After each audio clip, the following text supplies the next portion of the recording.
Hey guys, happy Saturday. It's another beautiful, slightly overcast day in Atlanta. I'm Benita, and welcome to Sips and Smokes in the A, our podcast about sipping and smoking and just having a good time and living life. Um, it's a little overcast today. It's still pretty. It still feels good. It feels great outside. Has a little chill in the air, just barely a little chill in the air, but it feels great. First and foremost, I want to say Happy Mother's Day to all the moms out there, as well as the moms that are with us spiritually, if not physically. You all do so much to help your families, to help your community. We love you. We appreciate you. I'm a mom of three fabulous daughters that are 30, 28, and 26. And I love being their mother. And I love my mom. I love and miss my mother in law, my sisters, my sister in law, everybody. Happy Mother's Day. And make sure that you celebrate the moms in your life tomorrow. Not just tomorrow, but today and every day. I have a lot of information to go over, and the old memory ain't as good as it used to be. So I'm taking notes, and I'm going to have some note cards just to make sure I kind of cover everything on this episode of the podcast. So I've talked about kind of how I got started smoking cigars, and I've talked a little bit about the history of cigars. So I thought today we do like a cigars 101 type of thing.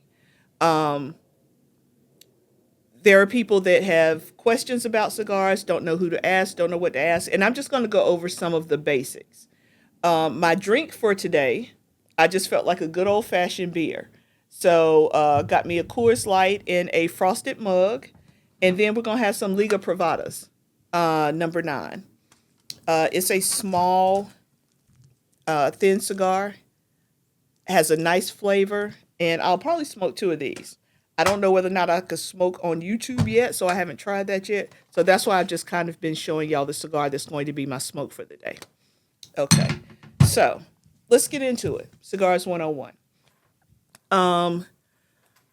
If I remember correctly, the way I got into cigars is my husband asked me about it one day, and we was just kind of talking about it. And so then he was like, "Do you want to try and smoke a cigar?" Sure, we can do that. So he brought a cigar home. We smoked. I enjoyed it. I remember in college, I tried cigarettes twice. It didn't take. Thank goodness it didn't take. And so we kind of got on a cigar kick. Cigars are social. Cigars are relaxing. And I think there are a lot of stereotypes when it comes to cigars. I think a lot of times people think that cigars are just for old men in back rooms.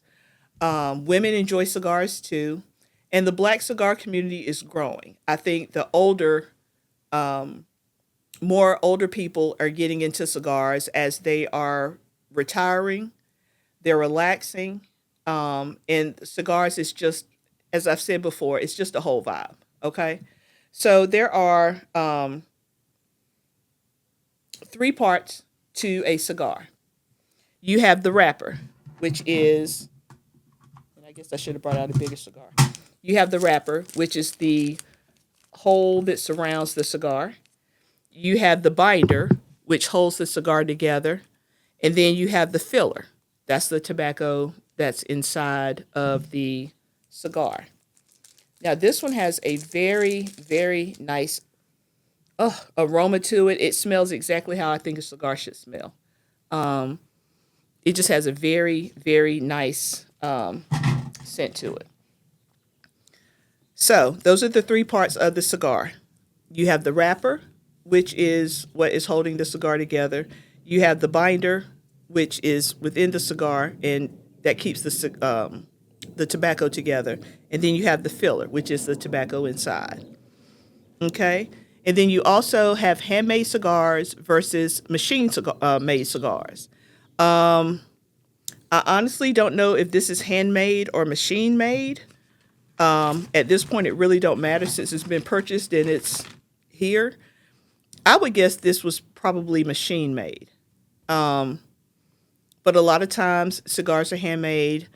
I know a lot of times that's something that people have at their weddings these days. They'll have somebody come to the wedding and they'll have the tobacco leaves, they'll have the wrappers, they'll have everything that they're doing, and they are making cigars at the reception for people to have at the reception, which I think is the coolest idea.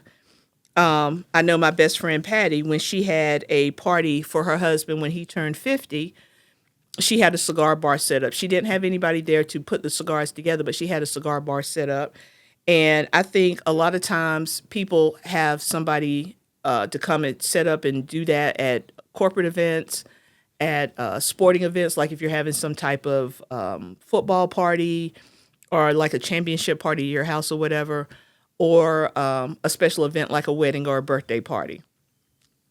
But yeah, I think this it might be, I don't know, I think this is machine made, but then you also have people that do them handmade. And then you have premium cigars versus gas station cigars.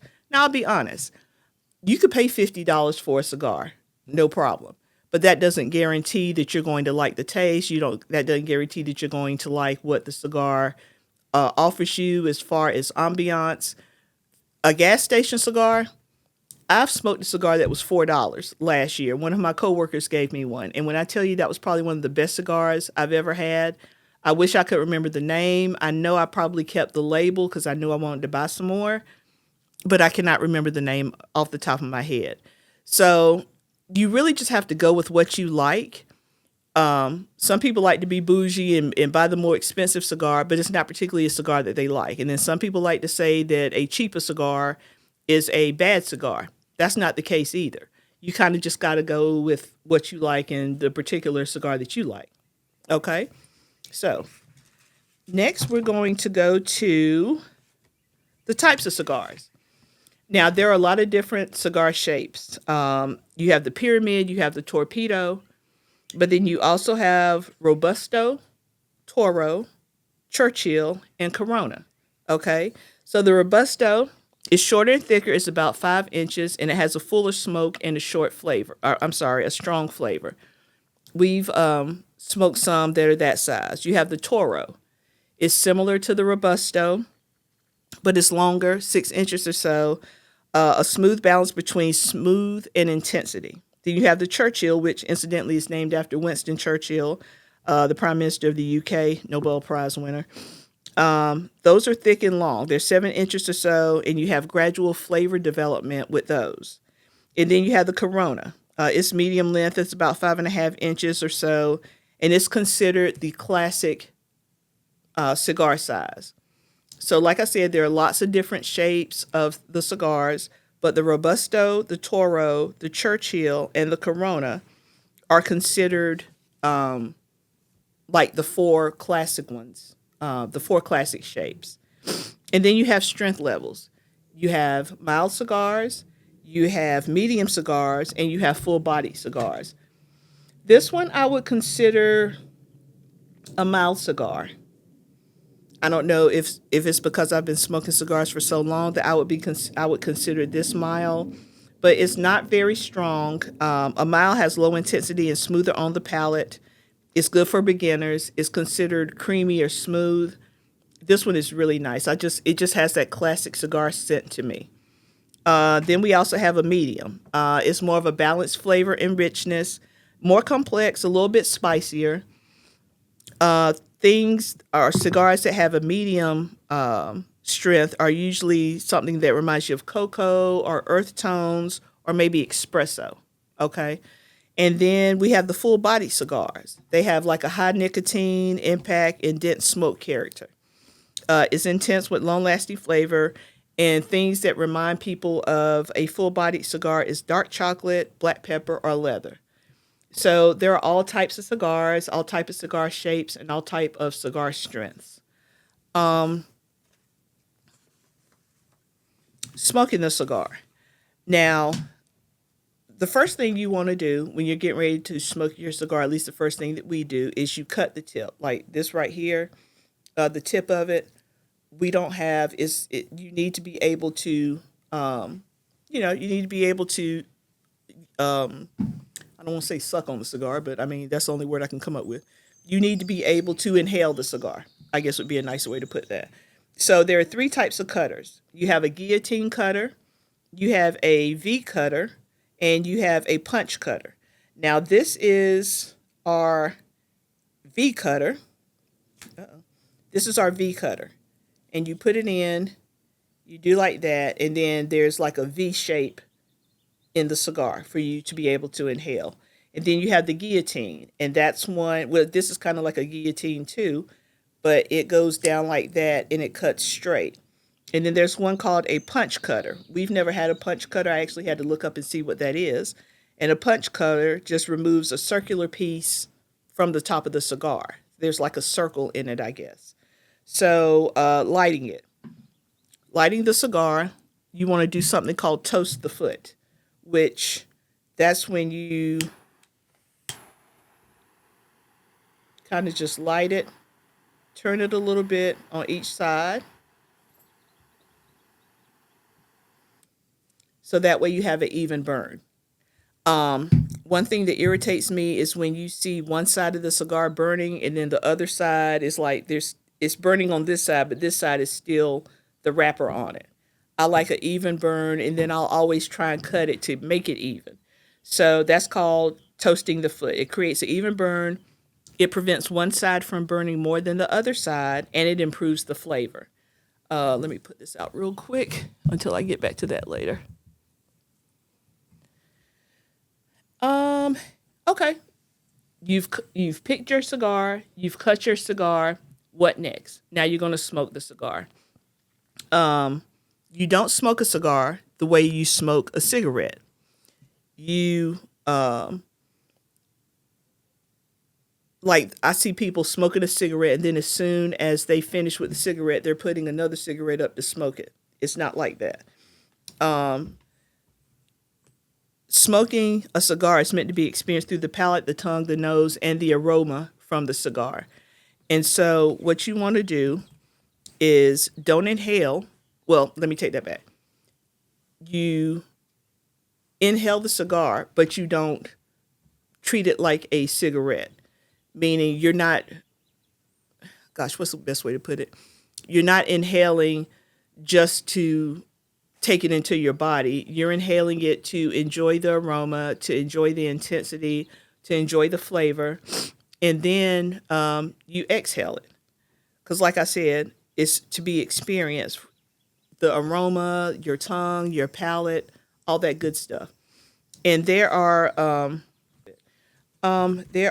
different things, or different cocktails that you pair with different cigars, different pairings.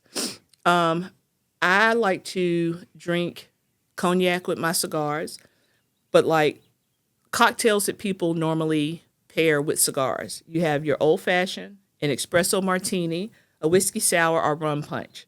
I like an old fashioned, not a huge espresso fan, not a huge martini fan. I do like a whiskey sour, and I'm not a huge rum fan, but I do like rum punch a little bit. Spirits, as far as like a straight liquor for cigar smokers, bourbon, cognac, rum, and tequila. I know a lot of people that drink tequila with their cigars. I am a tequila girl. I do like a good tequila. So I can get down with any of those except maybe rum. I'm kind of iffy on the rum. And then non-alcoholic pairings. Some people actually smoke cigars at breakfast time. I mean, there is no rule, hard and fast, that says that you can only smoke cigars at night or in the afternoon. Some people smoke cigars with their coffee, or with sweet tea, or with hot chocolate. And that's the thing about cigars. You do what feels right for you. I do what feels right for me. You do what feels right for you. There is no hot and heavy rule about when you can and can't smoke. There's no hot and heavy rule about what you can and can't smoke with. And just a few frequently asked questions that I've had people ask me before. Why is cigars so expensive? Cigars are very labor intensive. You have people that are growing the tobacco. You have to lay the tobacco out. You have to cure it. You have to maintain it. You roll it up. It's a very labor intensive product. They just don't make themselves. So it's okay if you get a $15 cigar every now and again. It's okay if you get a $20 cigar every now and again. That's okay. That's no problem. What's a humidor? A humidor is like a wood box that keeps the temperature control of the cigars. And you put the cigars in the humidor so that way they don't dry out. It keeps it at an even temperature so that way they don't get too much moisture or too much heat. And the humidor keeps them in a way that they can, you'll be able to smoke it whenever you want to smoke it. We have probably 2 or 3 humidors, and we have a couple that we travel with. So if we're going to a day party, if we're going over to somebody's house and we know that cigars are going to come out, that way we're prepared. We have like I won't say a little kit, but we do have a humidor we carry with us, and then there's a space in there for our lighter and any other accessories that we might want to take with us. And that's how cigars should be stored. I know whenever we go to get cigars, the guy puts them in the plastic bag, and then we get home and put them in the humidor.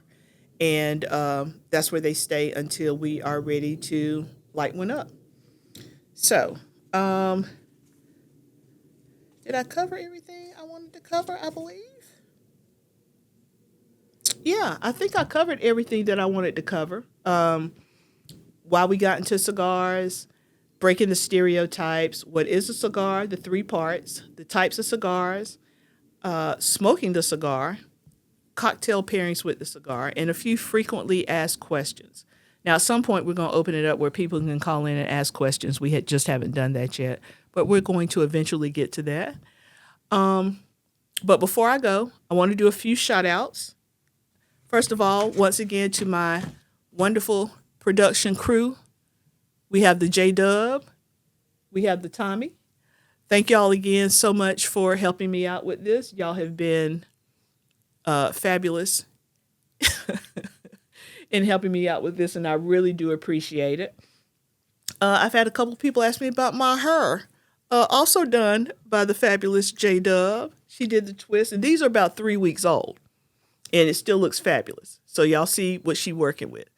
So thank you, J-Dub, for doing my hair. I appreciate you, boo-boo. My beautiful T-shirt is from 550 Strong on Etsy. This gentleman was kind enough to send this to me. His customer service is incredible. And he's in the Low Country. He's in South Carolina, where I was born and raised in Spartanburg. So I appreciate that. And last but not least, I wanted to shout out AG Cigars. I've had a couple people ask me where we get our cigars, our ashtrays from. I got this from AG Cigars. That's where we own, not Hudson Bridge Road, Eagles Landing Parkway in Stockbridge. That's where we get our cigars from. That's where we get our ashtrays from. And we probably have 4 or 5 ashtrays from them. So I love their ashtrays. Great customer service, great selection, beautiful humidor. If you go in there, you would love it. I'm not trying to get a hookup or anything. I'm just saying that's where we go. So once again, happy Mother's Day. We'll wait until next time. Once again, happy Mother's Day to all the moms out there, those that are still with us and those that are with us spiritually. I hope y'all have a great day. I plan on spending my day tomorrow on the couch, maybe having some mimosas. My husband and the children are going to take care of all the cooking and everything all day. I had the chance to go see my mom today and hang out with her and my dad, so that was really cool. Happy Mother's Day, Miss Bethai. And y'all remember, PSSITA, put some smoke in the air. Y'all enjoy the rest of your weekend. This is Benita, and this is Sips and Smokes in the A. We'll see you next time.